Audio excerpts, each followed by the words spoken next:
You might have to unlock the back door for Danny.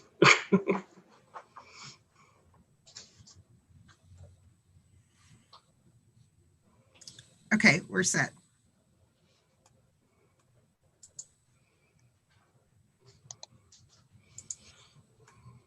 We have 11 so far.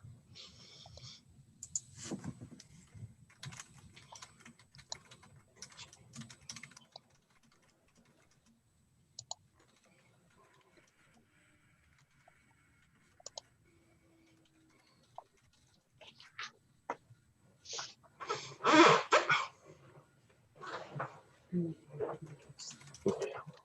even scoot up some.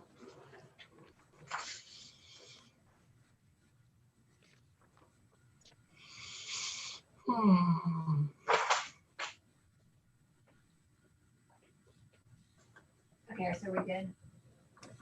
And I went back and made you co-host. I went back and made you co-host. Okay. So you just got that. Yeah. Yeah. You want to go out to eat after this? Sure. Treat you to a steak at the Painted Rose. Oh, why not? Sure. See if Danny wants to go. He'll go with us, entertain us. Perfect. He's always up for steak cocktails.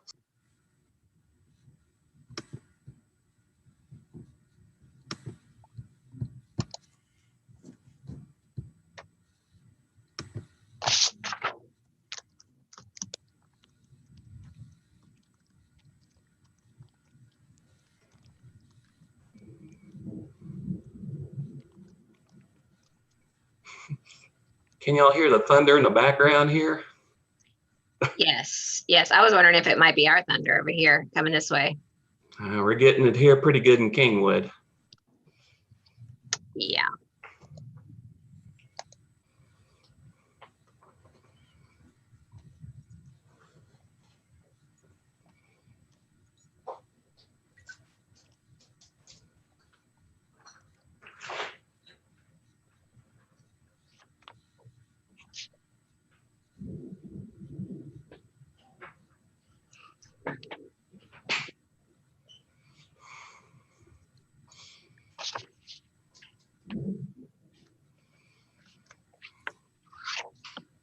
Patricia. Yes, we're good to go. All right. Thank you, everybody, for joining us tonight. I am pleased that you're here for our June preservation conversation. Joseph W. Vestal and Son, Florists and Nurserymen by Dr. Sarah Vestal. I am Patricia Blick, the Executive Director of the Quapaw Quarter Association, and I'm joined by Shelley Stormo, our Membership and Events Coordinator.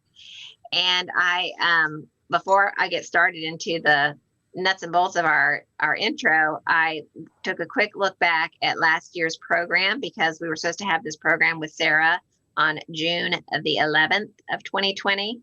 So we postponed it till later in the year. And of course, we ended up postponing it till this year, thinking that we might be able to do it in person. And we're just not quite there yet. But oh my goodness, how things have changed in a year. Okay, let me get adjusted here. All right. I would like to thank our donors as well as our corporate and individual members. We're able to continue our educational programs with your support. You can find a list of our corporate members on our website at quapaw.com. If you're not a member of the QQA and you believe in our mission, preserving Greater Little Rock's historic places, we invite you to join and support the work that we do. Please go to quapaw.com to join for as little as $35 a year or to make a donation. If you join or donate at the $100 level, you will receive our Never, Never, Never Give Up t-shirt.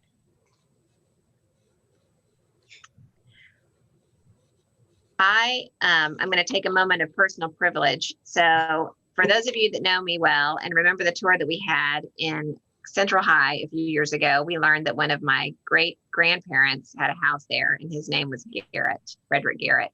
And I'm particularly fond of this connection with Sarah because they would have worked together, you know, many, many decades ago. So I just wanted to share a photograph of something that was in my history that's connected to Sarah's history in our talk tonight. So that's my deviation from today's talk. And I'll just also remind you that we will take questions at the end of the presentation. And if you have any, we'll have you enter them into the chat box. And Shelley is going to be monitoring the presentation on YouTube Live. So if you have any questions and you're watching on YouTube, just go ahead and put those into the comment box, and she and I will share those questions for Sarah at the end of the presentation. I am very pleased to introduce tonight's speaker, Dr. Sarah Vestal. As an active 5th generation member of the Joseph W. Vestal's horticultural legacy, Sarah grew up in cut flower operations. In 2002, Sarah was recognized by the U.S. Department of Agriculture for developing the first USDA certified organic greenhouse range in the United States. In 2013, the Internal Revenue Service designated Sarah as the national expert on cannabis based on her extensive casework in Marin and Sonoma counties, California. Over a 40-year professional career, Sarah has owned and led small to mid-sized manufacturing, research and development, import-export, and agricultural organizations, in addition to her decade of service for the federal government. Sarah's negotiation of the first technology transfer from Russia following the fall of the Soviet Union put Sarah in the world news in the days leading up to the first presidential summit between Clinton and Yeltsin in Vancouver, British Columbia in 1993. Sarah has an undergraduate degree in accounting, an MBA in technology management, and an MS degree in taxation. Her doctorate is in organizational leadership. Sarah has recently received awards for her work: Joseph Wysong Vestal's Horticultural Legacy, Sweet Potatoes to Blueberries. It was selected as the best article to appear in the 2019 issues of the Pulaski County Historical Review, and was also recognized, excuse me, by the Arkansas Historical Association, winning the Walter L. Brown Award for Best Business History. We are so pleased to welcome Sarah after a year delay. Thank you, and join me in welcoming her. Thanks.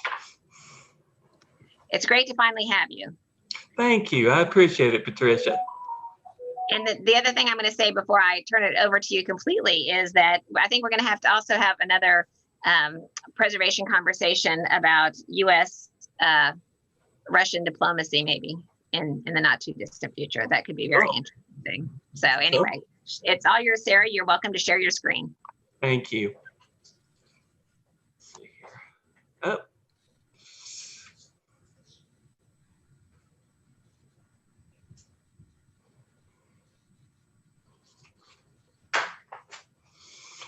Well, thanks again, Patricia and Shelley, for having me. I'm guessing like you can hear me okay.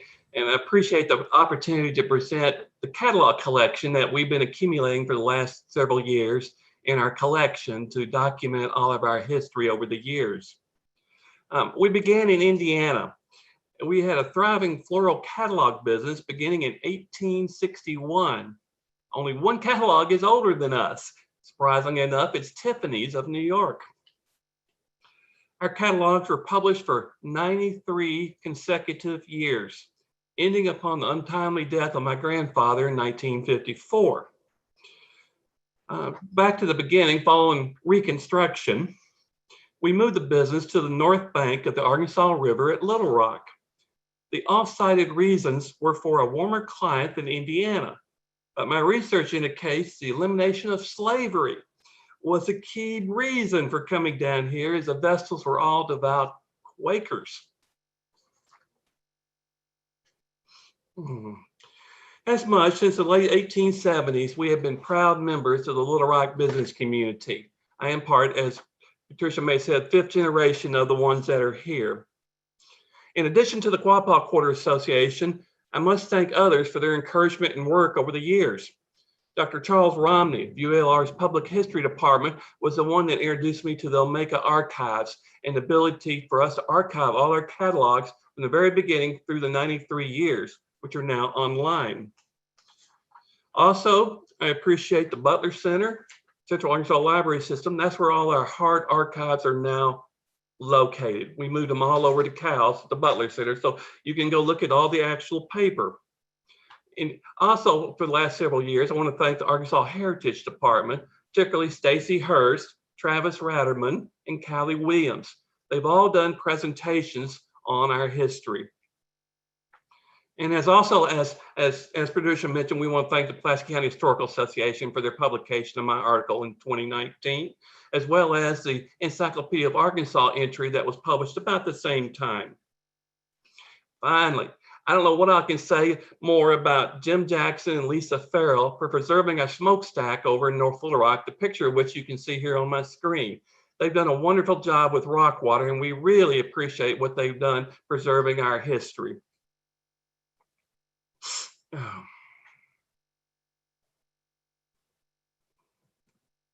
There. This is the earliest catalog I can find of our operations. And it's kind of hard to read, but it's 1867. And if you'll notice, this is just in my great-great-grandfather's name, Joseph W. Vestal, and his location was Cambridge City, Indiana. That's where they were before they came to Arkansas. This is the earliest one we have, and I just wanted to show it as a reference. Obviously, we started publishing 6 years earlier, but I don't have any of those. They're not around anymore. You know, of interest, though, our first horticultural publication was not a catalog. Joseph's father, Aaron, received a U.S. patent in 1844 for a better method of storing sweet potatoes. He later published a pamphlet in 1854 of all the results of his studies over the years, including third-party testimonials from people who were using his horticultural techniques. Moving on, according to an 1879 article about our business operations in Indiana, I'll just quote it, Joseph W. Vestal's plants were sold in all states east of the Rocky Mountains. That his business during most of the year was supplying of nurserymen, florists, and dealers with stock for retailing or with new plants from which to propagate stock. Sales amounted annually around $8,000 to $10,000, including carloads of flowers he sent to both Chicago and St. Louis. That's some of our early. I don't have much more from the Indiana side. And so we relocated to Little Rock. I'm going to read this article from the Arkansas Democrat in October 7th, 1880. Mr. J.W. Vestal of Cambridge City, Indiana, left for the north on the last evening's train. He has put everything into shape and will be back shortly with his family, after which Arkansas instead of Indiana will be his home. This gentleman is one of the most extensive flower and bulb growers in the West. He has made shipments east to New York and west to Omaha and sent carloads of flowers to Chicago and St. Louis. He comes to Arkansas on account of the mild winters and at the same time is taking advantage of the low prices and bought an extensive tract of land for his gardens. Already, 2 very large greenhouses have been erected, and by next summer, Mr. Vestal intends that his garden shall be to Little Rock what Shaw's is to St. Louis. His intentions are to have a good drive made in order that people from the city may find it a pleasant ride as well as a beautiful sight. He has no doubt of his success in this enterprise, having already contracted for the delivery of a great many carloads of plants. And while my search continued for the missing catalog years, we're blessed to have a very large collection. I'm going to show you some of our more covers as we move on here. Yep, wrong way. This is a plat of a survey from 1890. And we've already been here for 12, 13 years. You can see us right above the Bering Cross Bridge on the left side. And you can see there's not much of Argenta left to begin with here. It's kind of interesting for us because about the time of this survey, we became embroiled in litigation with the city of Little Rock. Funny enough, due to our catalog success, Little Rock decided, without our consent, to reach across the river and incorporate us into the city of Little Rock. Luckily, the Arkansas Supreme Court, Justice U.M. Rose, ruled twice in our favor to keep us out of Little Rock. Our litigation encouraged the Argenta community to incorporate, leading to today's city of North Little Rock. So I feel a little bit responsible for the city of North Little Rock. This is a family photo from, we think, the early 1900s. That's Joseph down on the left bottom and his son Charles on the right. I love his suit. And to the left, the young child is my grandfather, Charles Howell Vestal, and his older brother, Walter Vestal, and the wives, Charlie and Nora. That's their appearance from basically from our homestead on River Road. And right about this same time, well, this is earlier, at the first retail florist in Arkansas, the Daily Arkansas Gazette wrote about us quite frequently. On September 26, 1884, it was reported, J.W. Vestal, who has his headquarters at the George A. Hughes Drugstore, corner of Main and 2nd Streets, has under his control one of the most complete and most thoroughly regulated nurseries in the Southwest. From his headquarters, he has been for several months supplying the public with the choicest of flowers in all shapes and forms. And for the season just opening, he has made preparations which will enable him to supply the freshest and sweetest buds of all varieties for bouquets, baskets, and decorations. So that was our first retail location, was at the drugstore on 2nd and Main.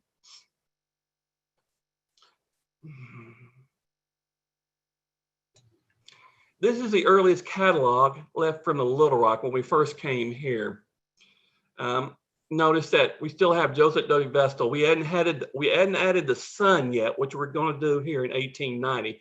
I blew up the heading a little bit so you can see where it lists that it's our 29th annual edition, and the catalog was established in 1861. And it may be hard to read, but it's got a really funny description of how to find this on the north bank of the Arkansas River. I thought was interesting.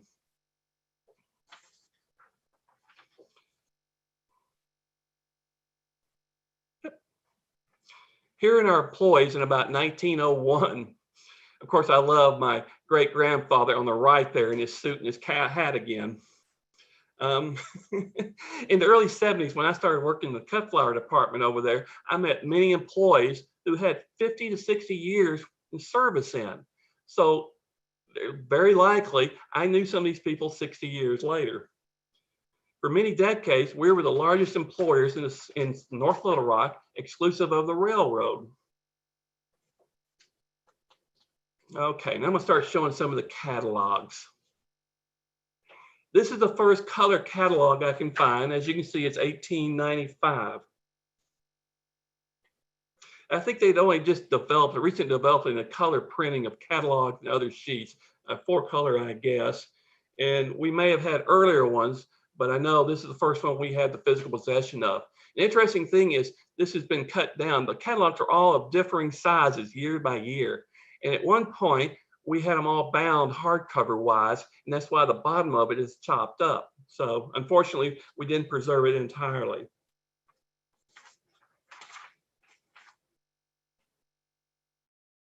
This is one of my favorite. This is the 1897 catalog. Just look at that artwork. You know, grand ever blooming roses for 75 cents. I think that's pretty cool.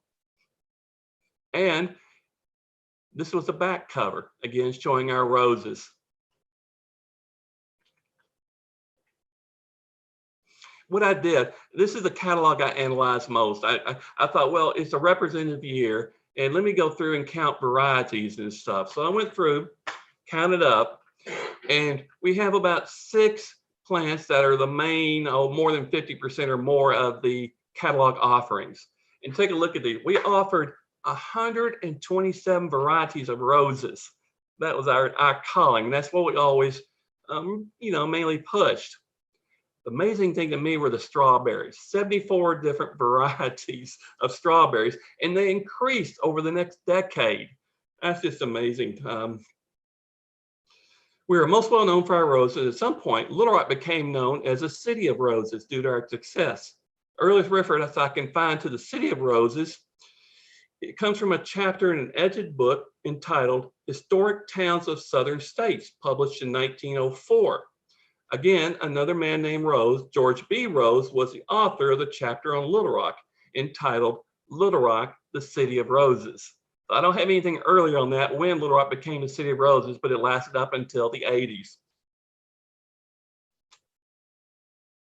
Going back to the strawberries, I went through and read all the descriptions because I was really interested in this.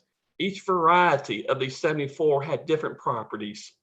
Besides, of course, the familiar red strawberries, we offered orange and purple strawberries, early to late strawberries, and a wide range of fruit sizes. Again, if you're interested in seeing any descriptions of all these strawberries, they're online through our Omega archive, and I've got the link at the end of the presentation.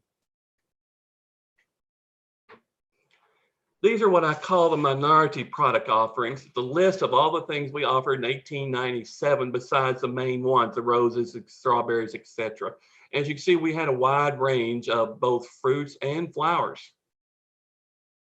Like the Home Depot of 1897, I guess.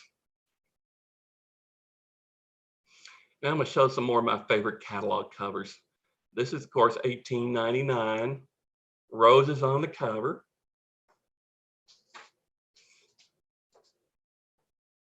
$1900. This is one I just recently found. I did not have this in the original collection. I found this one online in the archive on the East Coast. 1902. 1906. Focus on Roses. It's also interesting how we keep putting Little Rock, Arkansas on there. That was, of course, for the city of North Little Rock. 1908. 1911. At this point, I think it's funny, they started putting the kids on the cover. This is Mildred, who was one of Joseph's granddaughters. They were all born right around the turn of the century, 1900. They also put all the grandkids. I know this picture's kind of hard to see. It's faded so much over the years, but all the grandkids are on the float. This was a May Day parade in, I believe, 1908. Our horse-drawn float. Few more of my favorites. 1914, Vestal and Son. We also came out, while most years we always did a spring catalog, majority of the years we also did a fall catalog. And here's a copy of our fall planting catalog from 1914. I love the hyacinths and the peonies.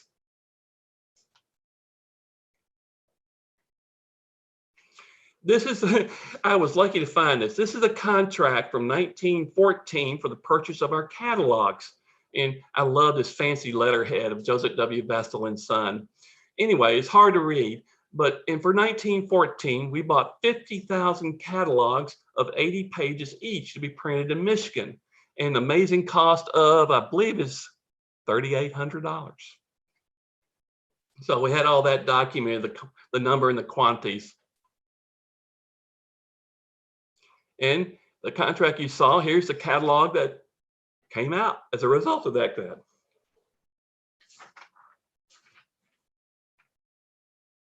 And it's interesting here, this is about the time too, we altered our catalog. We added victory garden items, you know, the vegetables and the fruits that were important during World War I to support the families. I have a handwritten letter from Charles, the son, to my grandfather, Charles Howell, at about the same time that I'd like to read to you. Charles says, "The hard part of the spring business is over. We are still doing a nice business. Caught up this year, May 23rd, later than ever before. Considering everything, we got along fine. Had 6 days that made over $1,000, and 2 of them were over 1,100. Brock, Jim, and Ortho Perry quit and went to the shops, and labor conditions are changing every day. May have to work the girls another year if we're still going. Government is only going to allow florists 50% coal this year based on amounts used the last 4 years. May have to cut out some things to get by, but we'll have just as much left at the end for if we can't have coal, as laborers won't have to be paid for. I'm depending on you to take over this business someday. Will do my best I can till you get back from war. Vestal Florist service flag now has over 6 stars. Pretty good showing for a small concern."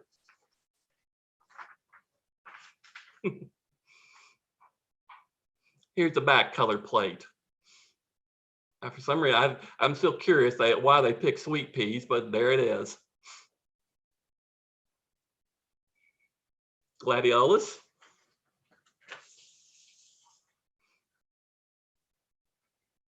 And this was a back cover, another shot of roses, a certain variety.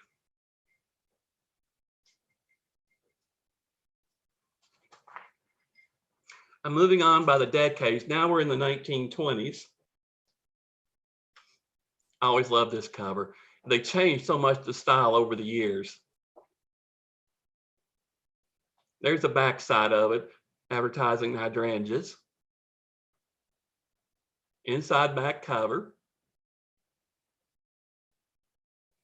And we're moving on to 1927. This is an interesting year for a couple of reasons you might guess. First of all, that is a rose. Let me see if I've got a different picture. Yeah, this red rose up here in the corner that's also on that. As you can see, that's our infamous David O.D. O'Dodd rose. It was just developed the year before.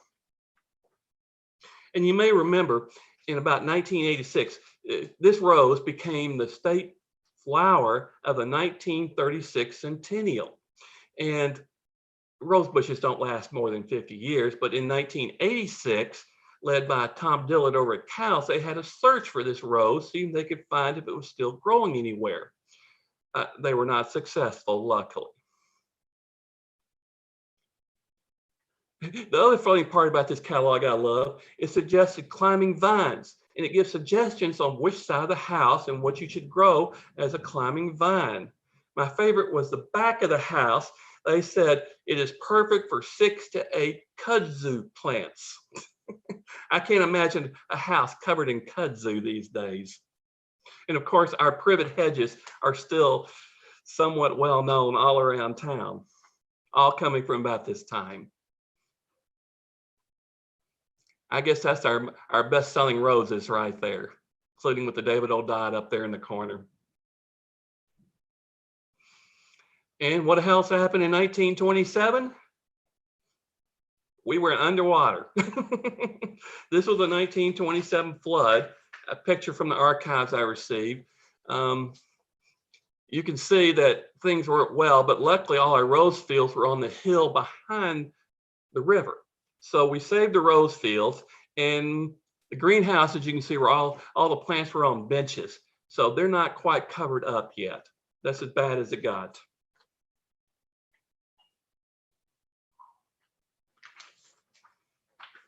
(1931). I love the style change here as we go to more of a modern style. And of course, we followed politics too. Our 42 guide had our rose named for Senator Joe T. Robinson. And there's a great picture of Joe T. Robinson with some of these roses somewhere. This is basically the peak of our retail catalog business. And at this point, it was reported in various newspapers and so forth that we had over 75,000 active customers. And I just, as a computer person, I just can't imagine keeping up with all that back in those days.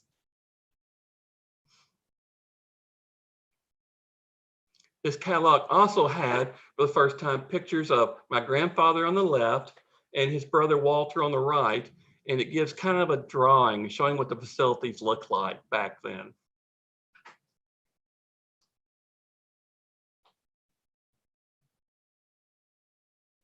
And this was our last retail catalog, published in 1950. We continue to publish wholesale catalogs for a number of years, and you can see them in the Omeka archive, but this is the last one. Again, our purpose was to go now more toward the wholesale markets and less to the retail customers around the country. So we phased out the catalog in 1950.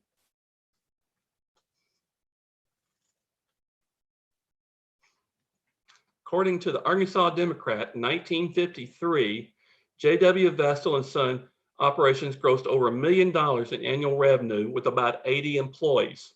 In one of the largest U.S. greenhouse ranges, the greenhouses total more than 300,000 square feet under glass were heated by steam from 3 large coal burning boilers, later converted to natural gas. Hundreds of acres of nursery fields are also in production. During the 1950s, J.W. Vestal and Son produced more than 1.2 million cut chrysanthemums and 750,000 cut roses on a year-round basis. While we stopped the retail catalog, we retained our Little Rock retail florist locations, including our one in the lobby of the Marion Hotel, a standalone location next to the old YMCA, 5th and Broadway, and of course our original location on River Road. Our last retail location was the mall, late 1960s when it first opened, and we put a kiosk there. It lasted for several years. 1979, we continued the wholesale business until 1979 when my father sold the operating business to Florists. It's a publicly traded floral wire order service headquartered in Tulsa after 100 years of operations here in Little Rock. And that's my quick tour through our catalogs. There's so much more to discover in the Omega archive for anybody doing research and wanting to read descriptions about all these, and that's the reference to my article in the Pulaski County Historical Review. Now I'll end it on that. That is wonderful, Sarah. Oh my goodness. We've had a couple of people. I'm going to leave up your screen for just a minute if folks want to write that citation down. And don't forget, everybody, this is also on YouTube, and the YouTube recording of this is will always be on our Quapaw Quarter Association YouTube channel. So if you need something, you can always look that up, or certainly give me or Shelley a call, and we can help you as well. So we've had quite a few questions come in, and some of them are not going to be very easy to answer. Sarah, you might be a little bit. We're going to be putting you on the spot here. Just a second. So we're going to stop screen sharing there. Whoops. There we go. Whoops. Sorry, I meant to stop screen sharing mine too. And we can ask you some questions. So hold on just a sec. And let me see. Whoops, I made a mistake there. Sorry about that.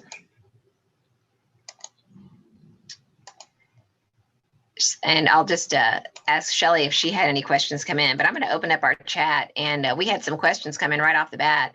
So there was a question from Mary Evans who said, Sarah, can you speak to any other early German horticulturalist, floriculturalist in the Little Rock area, such as Meyer Floral Shop and Francis Flower Shop? Was the plant flower industry German here? And like now, we all know each other. Well, Myers Florist, I remember Buddy Myers myself. We'd always see him around town. I always remember him for directing traffic outside the state fair. He did both that and being a florist. Of course, they're all familiar names to me that we dealt with over the decades. Right. And then there was a question about the article, which I shared, and then you shared as well.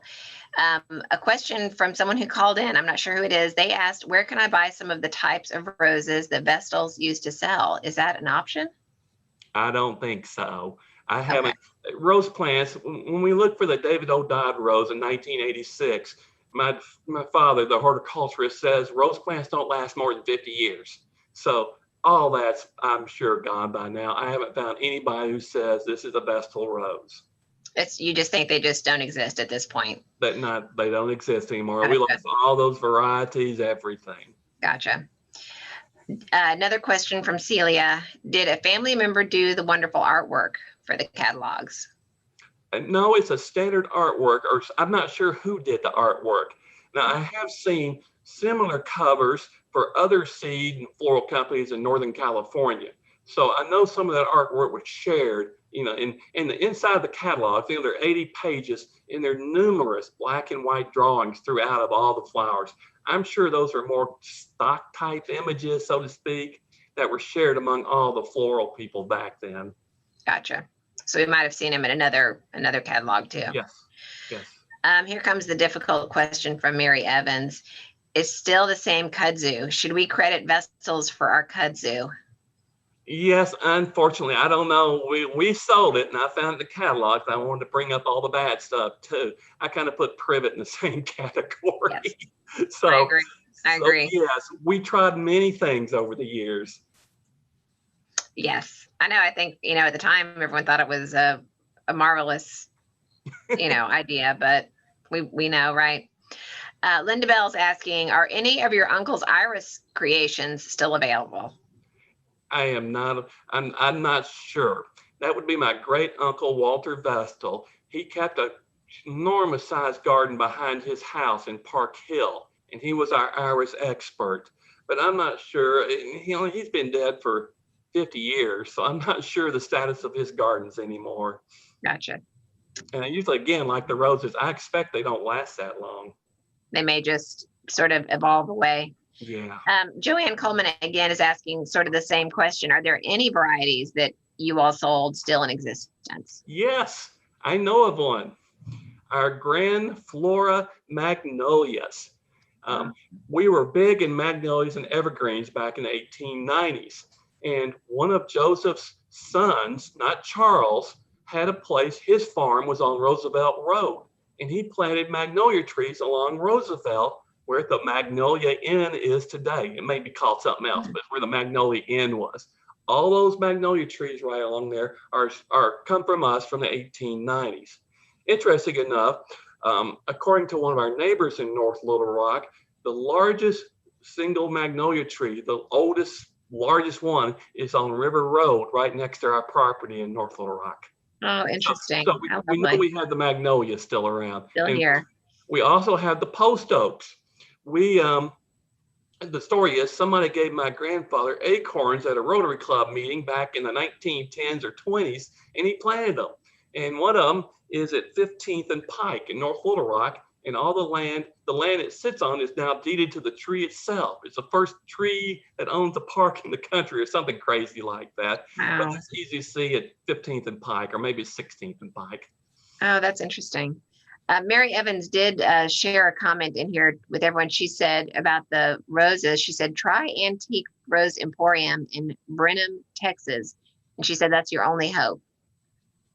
As a suggestion for someone who might be looking for one of these heritage roses.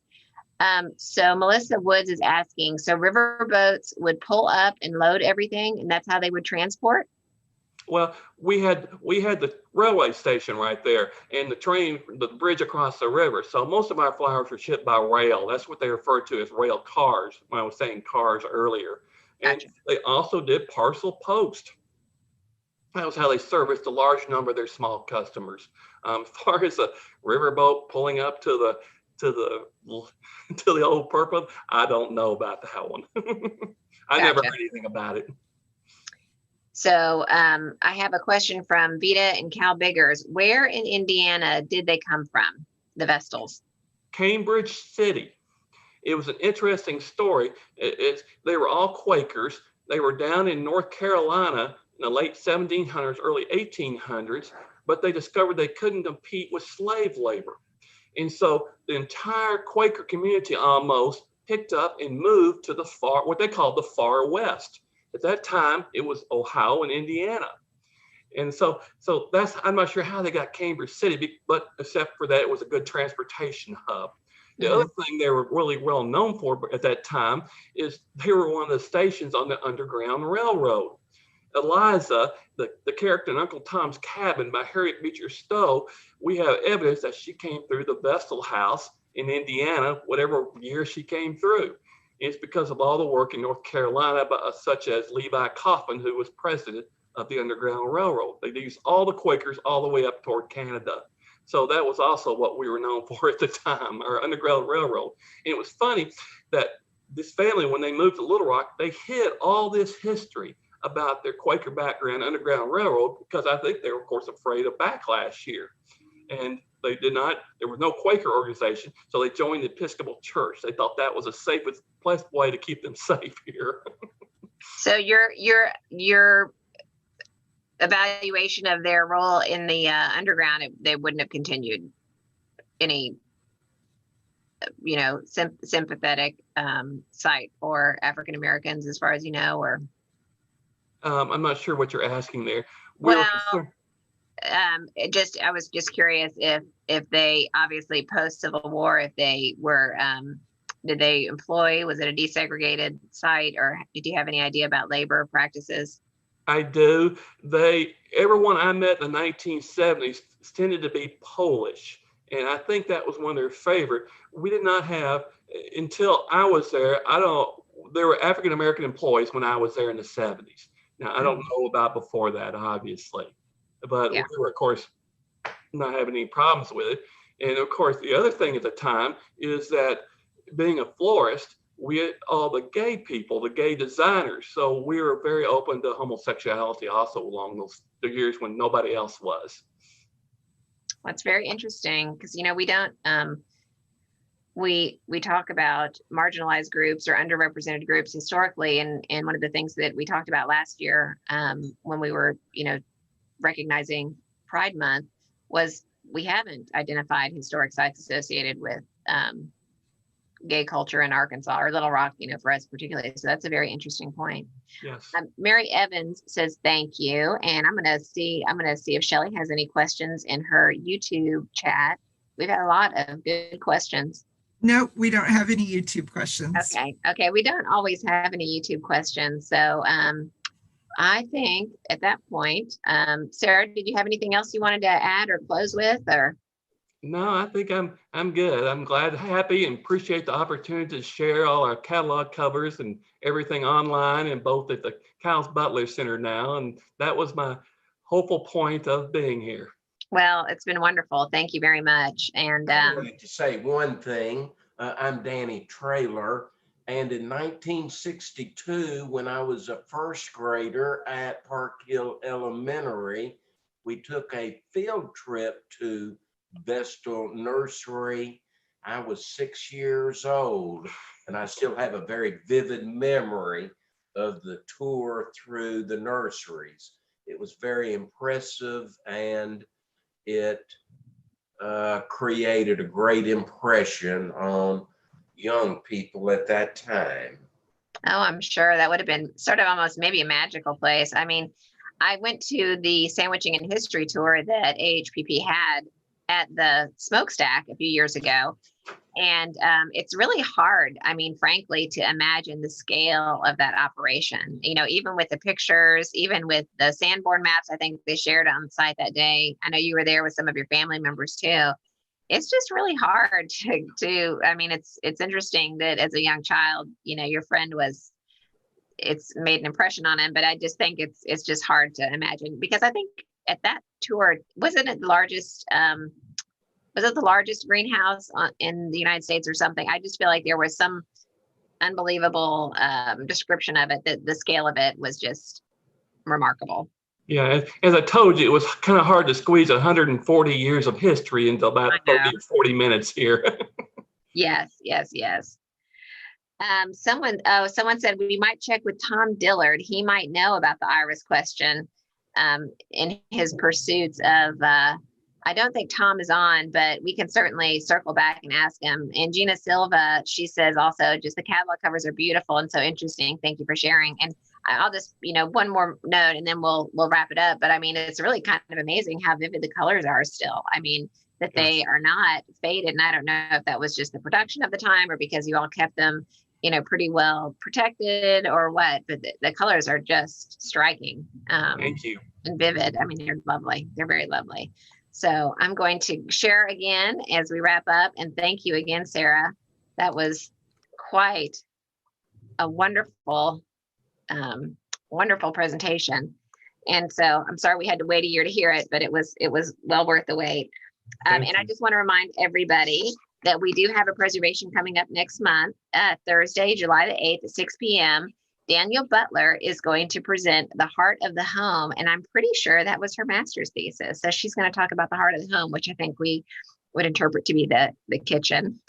And at this point, we are still having the program on Zoom. The board has not reached the decision that we're going to do meetings in person, the preservation conversations in person, but stay tuned. We are working our way through that.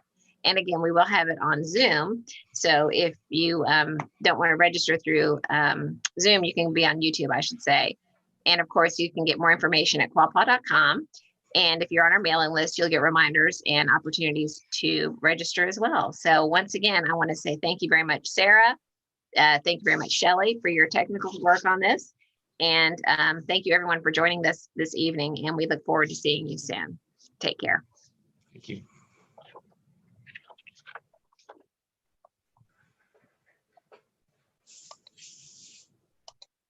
Bye, Sarah. Thank you. Thank you too, Patricia. Take It was care. great.